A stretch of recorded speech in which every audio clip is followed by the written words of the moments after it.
नमस्कार, आप देख रहे हैं जनबोल न्यूज और मैं अभिषेक। आज हमारे स्टूडियो में हमारे साथ मौजूद हैं सामाजिक न्याय आंदोलन चला रहे पटना हाईकोर्ट के अधिवक्ता रामेश्वर ठाकुर जी। हम इनसे बातचीत करेंगे कि आखिर सामाजिक न्याय आंदोलन की इतनी सारी पार्टियां हैं, चाहे वो बसपा की बात करें, राजद की बात करें, जदयू की बात करें, सब लोग सामाजिक न्याय की बात करते हैं। इन सब के बावजूद आखिर ऐसा क्या आन पड़ा कि इन्हें अलग से सामाजिक न्याय आंदोलन नाम से एक मुहिम चलानी पड़ी और उस मुहिम के तहत मौजूदा बिहार विधानसभा चुनाव में कई सारे कैंडिडेटों को ये अपना समर्थन दे रहे हैं। पहले तो सर आपका बहुत बहुत स्वागत है जनबोल न्यूज में। तो मेरा नाम एडवोकेट रामेश्वर ठाकुर हुआ। मैं ऐसे पेशा से मैं हाई कोर्ट में एडवोकेट हूँ और जननायक कर्पूरी ठाकुर जी के जो निवास था मैं वहीं से शिक्षा दीक्षा ग्रहण किया, उनके ही नेतृत्व में, उनके ही मार्गदर्शन पर। और आज इतने दिनों के बाद आज सामाजिक न्याय आंदोलन मिशन जननायक कर्पूरी ठाकुर फॉर्मूला क्यों बिहार में इस चुनाव में लोगों के बीच हम लोग जा रहे हैं, क्या कारण है? बहुत सारी पार्टियां हैं। जैसे 1952 में केंद्र में चुनाव भी हुआ और बिहार में भी चुनाव हुआ। केंद्र में 1952 से 2020 तक जिनको प्रतिनिधित्व जानी चाहिए थे विधानसभा में, कौन सी कारण है कि आज तक उनकी प्रतिनिधित्व शून्य है, नगण्य है और उन पर जो अन्याय अत्याचार हो रहा है उन पर कोई बोलने वाला नहीं है। तो ये महापुरुष लोगों का देन है कि जो संविधान में भी हमको अधिकार दिए थे, संविधान के द्वारा दिया गया था। आर्टिकल 332 कहता है कि जनसंख्या के अनुपात में प्रतिनिधित्व टोटल भारत में जनसंख्या, टोटल भारत में प्रतिनिधित्व का जनसंख्या यानी एमएलए की जनसंख्या 4120 है, जिसमें बाबा साहब द्वारा व्यवस्थित एससी एसटी के लिए 1082 सीटें हैं। और उसी प्रकार बिहार में 243 विधानसभा में सदस्यों की संख्या है। उस जनसंख्या में बाबा साहब द्वारा जो दिया हुआ आर्टिकल 332 के तहत जो दिया हुआ है प्रतिनिधित्व के सवाल पर, वहां 40 सीटें व्यवस्थित है और जो शेष है वो दबे कुचले वंचित depress class, extremely backward class, वंचित वर्ग, आज तक उनके नुमाइंदे, उनके प्रतिनिधि विधानसभा में नहीं पहुंच पा रहे हैं। जबकि ये धरती बिहार में कर्पूरी ठाकुर का ये संघर्षमय जीवन का फील्ड था। ये बिहार वो है जो 1952 से लेकर 17 फरवरी 1988 में तक का जो जीवन का जो संघर्ष है, उन्होंने इसी वंचित समाज के लिए ही संघर्ष किए। फिर भी आज जितनी प्रतिशत मिलनी चाहिए, आज 15%, 1% आज शेड्यूल कास्ट की 15% जनसंख्या, 1% आदिवासी की जनसंख्या, यानी टोटल 16% में व्यवस्थित 40 सीटें हैं। तो दबे कुचले depress class, extremely most backward class, वंचित वर्ग के आज कहा जा रहा है कि 40 से 43% हमारी जनसंख्या है। फिर भी केंद्र की सरकार हो, प्रदेश की भी सरकार हो, ये सारे लोगों ने इग्नोर किया। एका दुका प्रतिनिधित्व को किसी को टिकट दिया गया या जीत कर लाया गया एक दिखाने के लिए। जब हत्या, बलात्कार, दबे कुचले की अधिकार को छीना जाता है तो उनकी मुंह पर ताला लग जाती है। वो खुल कर कहीं ना विधानसभा में बातें रख पाते हैं, सवाल कर पाते हैं और नहीं विधानसभा के बाहर सवाल रख पाते हैं। तो इसके वजह से आज सामाजिक न्याय आंदोलन की जरूरत पड़ी। और सामाजिक न्याय आंदोलन की मकसद क्या था, इसके पूर्व पीछे चले तो 1978 के 80 के दशक में 1980 के दशक में मानवर काशीराम साहब ने एक कार्यक्रम रखे थे बुद्धिजीवी का, विद्वानों का, जिसमें 1980 के दशक में हरियाणा में बुद्धिजीवी, वैज्ञानिक, प्रोफेसर, डॉक्टर्स, सारे लोगों, जिसमें 15,000 वैज्ञानिक लोग थे, 5,000 PhD डिग्रीधारी लोग भी थे और 7,000 प्रोफेसर, मजिस्ट्रेट रैंक के ग्रेजुएट स्तर के वो विद्वान लोग थे, प्रोफेसर लोग थे और 3,000 के एवरेज MBBS डॉक्टर लोग थे।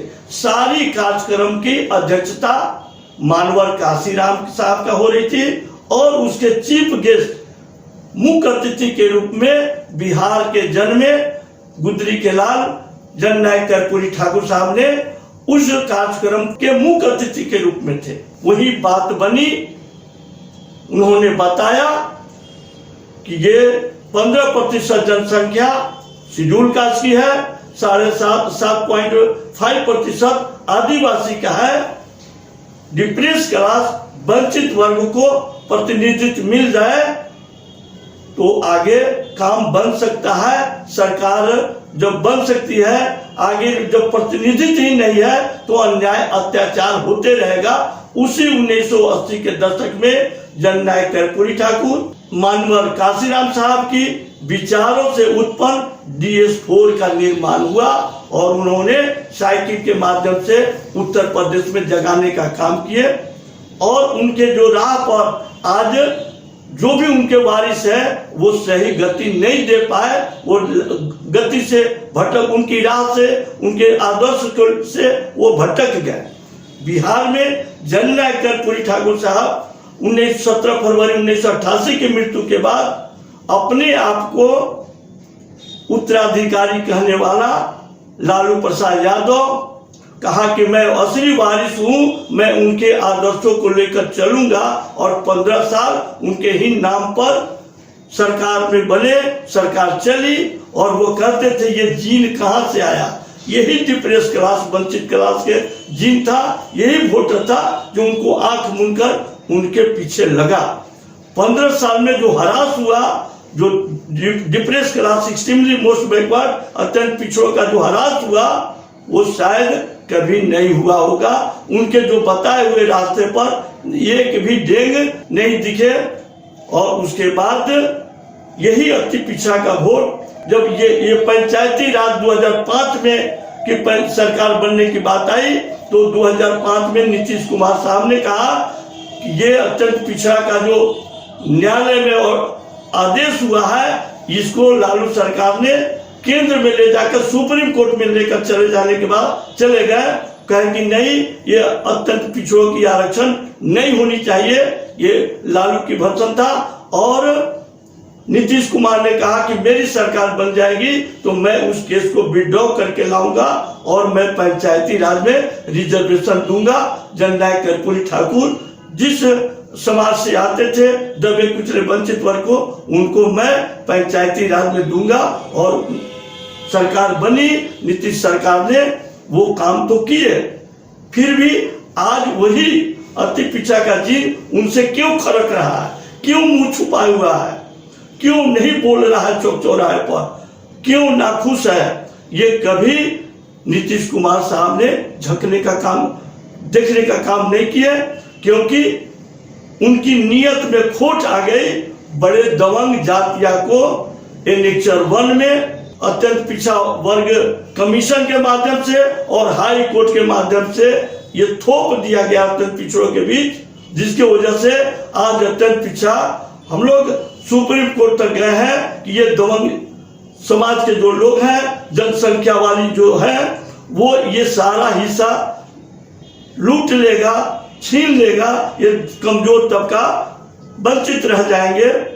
इसके वजह से हम लोग भी उनके काउंटर करने के लिए सुप्रीम कोर्ट भी गए हैं और यही चुनाव है ताकि हमारे लोग मुंह पर ताला लगाकर बैठे हुए हैं। और आज केंद्र की सरकार भी 2 अक्टूबर 2017 को महामहिम राष्ट्रपति रामनाथ कोविंद साहब के नेतृत्व में एक कमीशन गठित हुई है जिसका नाम है रोहिणी कमीशन। रोहिणी कमीशन की जो टीम बनी कि ब्रॉड ओबीसी जो केंद्र में लागू है, कब बनी? 2 अक्टूबर 2017 को। याद क्या कारण है, कौन सी नीयत में खोट पड़ी है जिसके वजह से आज तक वो लागू नहीं कर पा रहे हैं? क्योंकि इसके पूर्व 2 कमीशन बनी, एक काका कालेलकर कमीशन और दूसरी बीपी मंडल साहब की कमीशन।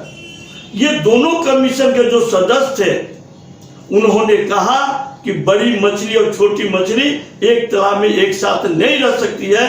उसके लिए उन्होंने अलग वर्गीकरण की उस कमीशन में अपनी रिपोर्ट दिए और मंडल कमीशन में भी एल.आर. नायक साहब ने भी उसमें भी रिपोर्ट दिए कि नहीं, ये बड़ी मछली छोटी मछली एक साथ नहीं रह सकती है, ये वर्गीकरण करके लागू होना चाहिए। उस घटना 90 के दशक के मैं ले जाऊं 1 मिनट, क्योंकि 7 अगस्त को शाम में रामविलास पासवान साहब और पीए कृष्णन साहब और बीपी साहब के बीच में रात में 7 अगस्त को वार्ता होती है कि इसमें मैं क्या करूं। ये रामविलास पासवान ने थोड़ा भी डायरेक्शन बीपी सिंह साहब को नहीं दिया गया कि इसको वर्गीकरण करके लागू कीजिए। कमीशन में रिपोर्ट आया है और वो खामियाजा आज हम लोग भुगत रहे हैं और लागू हुई। सुप्रीम कोर्ट भी मामला गया, बल्कि वर्गीकरण होकर गया रहता तो आज केंद्र में महामहिम राष्ट्रपति महोदय का क्या जरूरत पड़ा कि आज तीसरी ओबीसी की कमीशन गठित हुई है। उसमें भी आज दिल में खोट है। जो 2 अक्टूबर 2017 को कमीशन बनी और आज तक पेंडिंग है और टाइम लेकर 31 जनवरी 2021 तक टाइम लिया गया।